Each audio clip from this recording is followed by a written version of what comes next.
नमस्कार, माझं नाव वैशाली संजय गवळी. Kolhapuri leather and चप्पल वर्क्स प्रोड्युसर कंपनीमध्ये सध्या मी प्रेसिडेंट या पदावरती काम करत आहे. आम्हाला ही कंपनी आमच्या उमेद MSRLM मार्फत आम्हाला मिळालेली आहे. आम्ही इथे 300 महिलांसाठी रोजगार उपलब्ध करून देणार आहोत.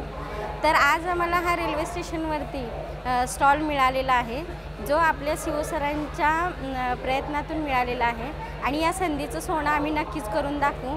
आणि ही संधी मिळाल्याबद्दल आणि दिल्याबद्दल PD मॅडम, CEO सर यांचे मी आमच्या कोल्हापुरी लेदर अँड चप्पल वर्क्स तर्फे मी खूप खूप आभार मानते.